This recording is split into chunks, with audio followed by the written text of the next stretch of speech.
So I'm really not sure how to start this particular video or really how to phrase anything, so I'm just going to say fuck it and I'm going to wing it. Been a while since I posted anything on YouTube, I realize this, and part of that is just things beyond my control. A lot of things happened in the past year for me in my personal life that really just took a front seat, and therefore anything that really wasn't doing me any good as far as furthering my personal life and things in my personal life for my family had to be put on the back burner.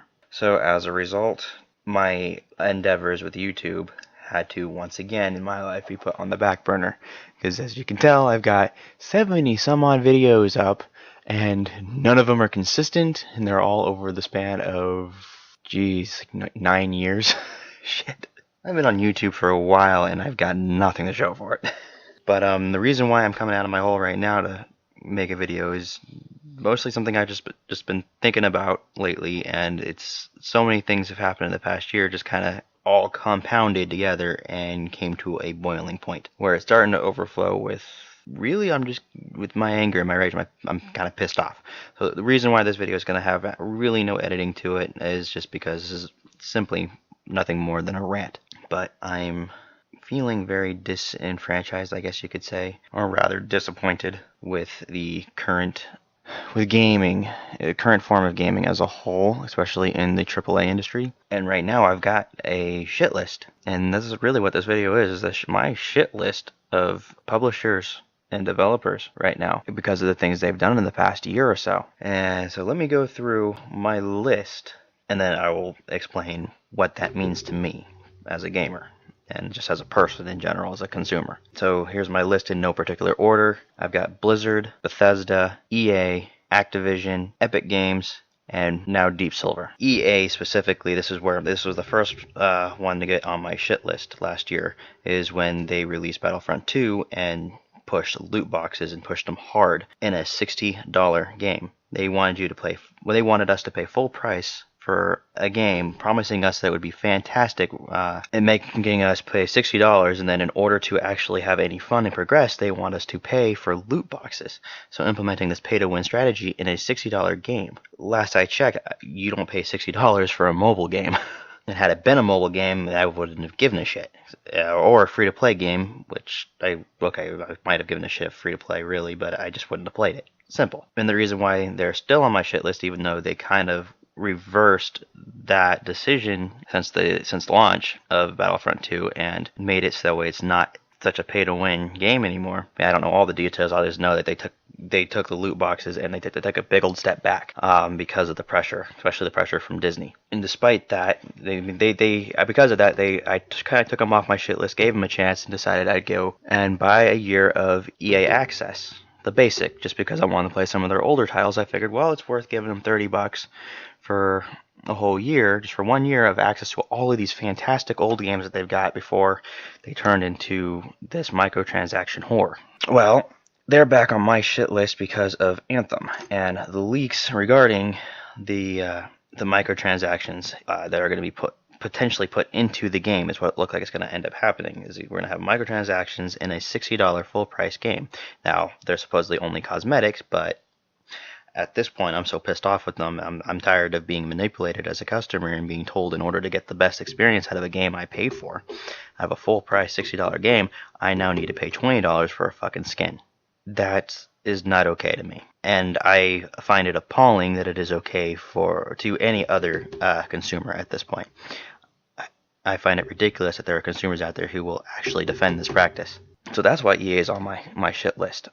And of course, Epic Games and Deep Silver, they're on my shit list because of the fact that Metro Exodus went from being put on Steam, as being available on Steam, to now you can only get it on Epic Games Launcher, unless you've already pre-ordered it on Steam. So I'm glad that they're at least letting the people who pre-ordered on Steam still get it on Steam, but I'm irritated now that it's become an exclusive on the PC to the Epic Games Launcher. Now, I know this is supposedly meant to create competition for Valve, and that's what Epic Games is saying they're trying to do, but this is not how competition...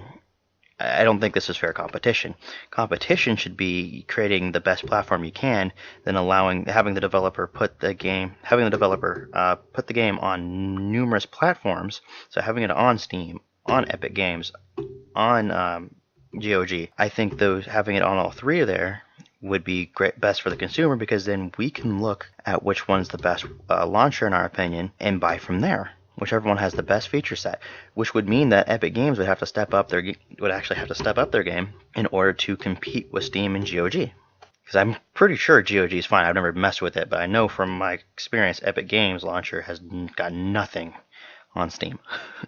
In fact, this news came to me after, like, just 2 days after I installed Fortnite and Epic Games Launcher for my machine, because I was trying to free up space, thinking I don't ever play Fortnite and I don't want Epic Games Launcher hanging around because it's not something I give two shits about. So I'm frustrated now that I've uninstalled it and have no intentions of reinstalling it. I'm frustrated to find out that the game that I was actually interested in, I've been waiting on, now I have to get it on Epic Games Launcher. And this is starting to frustrate me, because this is going to end up creating, instead of creating competition, it's going to create division in the PC gaming. I really liked having all of my games in one place on my PC. It simplified everything. But now we got a third party being bought out by one of these bigger companies and basically buying their exclusivity for a year. And that's creating a fragmentation in the PC gaming scene, in my opinion. So that's frustrating. Now I have no interest in touching Metro Exodus at the 10-foot pole unless they reverse their decision and release it on, instead of releasing on just Steam, on just Epic Launcher, also releasing it on Steam and maybe GOG, in order to foster real competition. And then, of course, I'm pissed off with Activision and Blizzard. I guess these two go hand in hand, so we'll start with Activision specifically because of Black Ops 4 and the fact that now they're, from what I understand, they shoved microtransactions into Black Ops 4 well after people had already paid for the game and reviews had already come out. And so they decided to shove all their microtransactions in right after all that. And now they want to charge people to have a red dot site. So now we have to pay if we want a red dot site. They want us to pay several dollars, our hard-earned dollars, for a dot on the screen. And I know what I'm saying is nothing new. This has been out on the internet for quite some time now. Several other YouTubers have covered all of this stuff. So I'll get to my point. I know this is a little long-winded video so far, but I'll get to my point. And then we have Bethesda with Fallout 76 and their microtransactions, and the fact that they released a shitty ass broken game and were charging full price. At least they had the decency to drop the price of the game, much to the dismay of people who pre-ordered it at full price. These are all the companies on my shit list. These are all the companies that at this point, unless they can change their tune and make major changes and reverse all their bullshit and prove that they can be trustworthy again, I'm not giving them a single fucking dollar. It's ridiculous how they're treating their customers. This all goes into one point, my point. Looking at all what everyone's doing now, all these big name companies are doing, it's starting to look to me like gaming, at least for me, is damn near dead. I no longer want to buy games from a AAA developer or publisher because I can't trust them to have my best interest in mind when they sell me stuff. I can't trust them to sell me a game and then not turn right around later and put in microtransactions and tell me in order to fully enjoy this game, I must pay them more money, more of my hard-earned money after I just got done giving them $60 two months ago in order to play the game.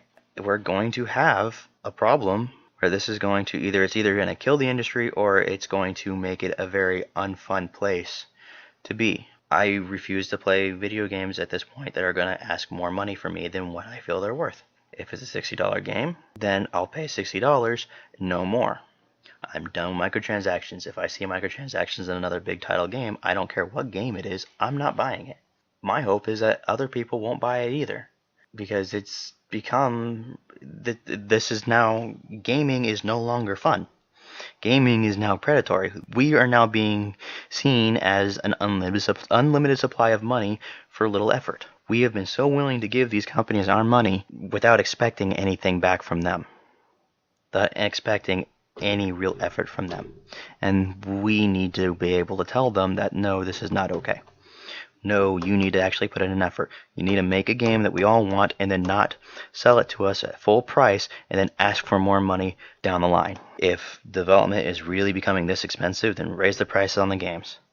I don't mind waiting until there's a sale if I can't afford the game right now.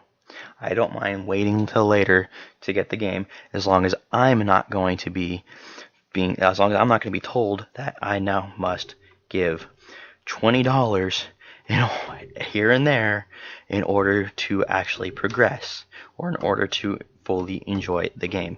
I do not want to be sold shit on a full price game. I shouldn't have to show more financial support. And if PC gaming becomes fragmented, I'm going to stop actually buying games altogether unless they are independent titles. And I'm going to start pirating my games. I won't move to another platform, to an inferior console platform, because I moved away from there for a reason. I won't move back to that. However, I'm not, absolutely not going to pay full price for a game if it's going to encourage fragmenting PC gaming, or if it's going to shove microtransactions down my throat. I will start pirating again if I have to. I prefer not to, but I absolutely will. I personally don't have high hopes at this point, but I guess we'll have to see what happens.